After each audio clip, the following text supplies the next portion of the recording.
Awas kau nak sakit nanti. Mulai. Assalamualaikum warahmatullahi wabarakatuh. Waalaikumsalam warahmatullahi wabarakatuh. Alhamdulillahillazi khalaqal insana fi ahsani taqwim walladzi hadana fi tariqihil qawim wa fadduhana fi dinihil mustaqim. Summa salatu wassalamu ala sayyidina Muhammadin wa ala alihi wa sahbihi wadlil fadlil jasim. Amma ba'd. Dewan juri yang arif dan bijaksana, hadirin sebangsa dan setanah air yang kami banggakan. Tutut Husniah, seorang pakar sosial psikologis, dalam bukunya Pengaruh Identitas Etnis dan Golongan, beliau mengatakan, identitas agama merupakan hal yang sangat sentral bagi seluruh masyarakat Indonesia dibandingkan identitas ras, suku, dan nasionalisme, karena identitas agama mampu memenuhi kebutuhan psikologis individu terkait identitas diri, harga diri, maupun kualitas diri. Di satu sisi, hadirin, kita patut berbangga karena identitas agama merupakan identitas utama bagi warga negara Indonesia. Namun hadirin, di sisi yang lain, identitas agama juga dapat memecah belah persatuan. Ini terbukti oleh adanya intoleransi umat beragama sampai pelanggaran tempat umat beribadah beragama. Masih ingatkah kita, hadirin, peristiwa pembakaran Masjid Tolikara, Papua? Pembubaran jemaat gereja yang saat sedang beribadat di rumah, pembacokan imam masjid pada saat sedang sholat berjamaah, vandalisme yang terjadi di musola, bahkan konflik antar agama yang membuat negeri ini terpecah belah. yang katanya agama toleran, yang katanya mengutamakan keberagaman, tapi nyatanya pencuri persatuan. Betul, hadirin. Lalu bagaimanakah konsep Al-Quran dalam menghadapi persoalan tersebut? Maka dari itulah, izinkanlah kami untuk membawakan syarahan yang berjudul Moderasi Beragama, Upaya Mewujudkan Islam Rahmatan lil Alamin, dengan landasan Al-Quran Surah Al-Baqarah ayat 143 sebagai berikut. A'udzu billahi minasyaitonir rajim. Bismillahirrahmanirrahim. Wa kadzalika ja'alnakum ummatan wasatan litakunu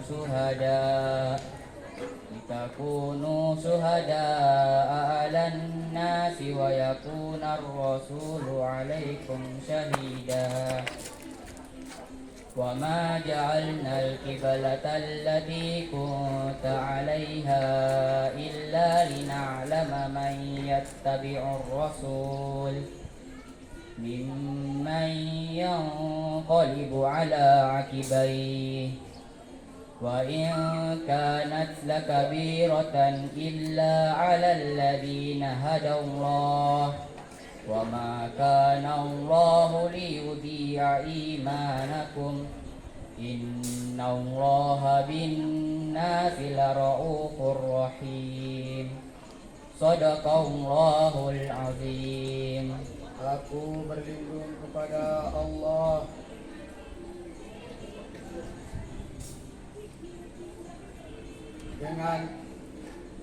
berlindung kepada Allah dari godaan syaitan yang terkutuk dengan menyebut asma Allah yang maha pengasih, maha penyayang.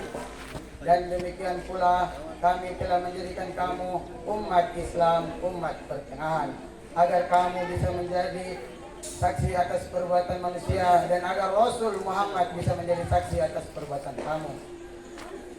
Kami tidak menjadikan kiblat yang dahulu kamu berkiblat kepadanya, melainkan agar kami mengetahui siapa yang mengikuti Rasul dan siapa yang berbalik ke belakang. Sungguh perpindahan kiblat itu sangat berat, kecuali bagi orang-orang yang telah diberi petunjuk oleh Allah Subhanahu wa taala, dan Allah Subhanahu wa taala tidak akan menyanyiakan imanmu. Sungguh Allah Maha Pengasih, Maha Penyayang kepada manusia. Maha benar Allah dengan segala firman-Nya.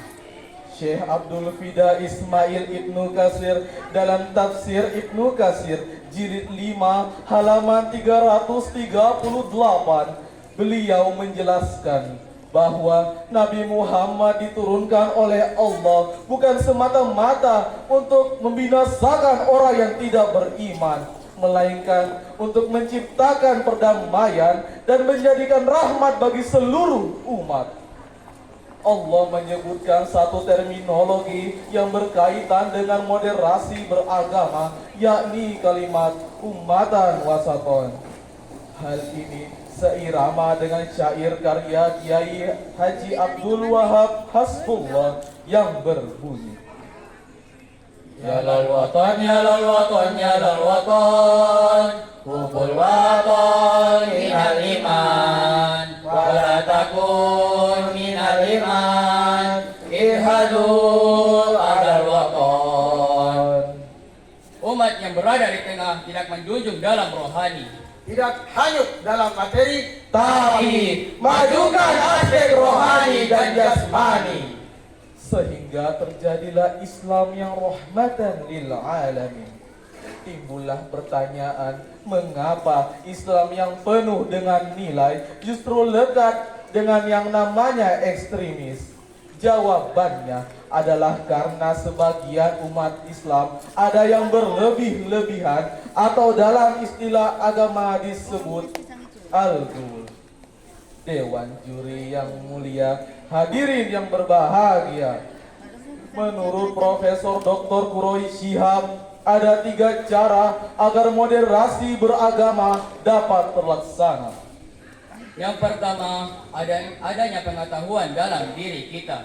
yang kedua kemampuan dalam mengendalikan emosi dan nafsu belaka, Dan yang ketiga, memiliki kehati-hatian dalam beragama.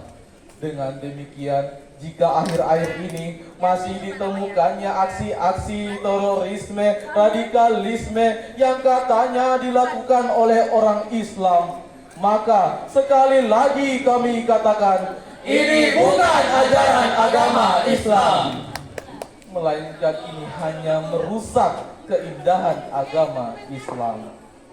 Islam mempersilahkan umat Kristiani untuk sampai kepada tingkatan Isa Al-Masih.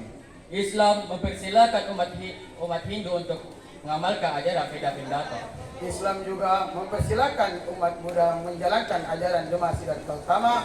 Bagiku agamaku dan bagimu agamamu. Dengan demikian hadirin, dapat kita ambil kesimpulan bahwa keberagaman merupakan sunnatullah yang Allah berikan kepada kita. Oleh karena itu hadirin, hal yang harus kita lakukan adalah saling menghargai, saling menghormati, bahkan saling mencintai, untuk sampailah kita kepada semboyan Bhinneka Tunggal Ika. Divided, united we stand, divided we fall. Unidos estamos, divididos caemos. Uniti resistiamo, divisi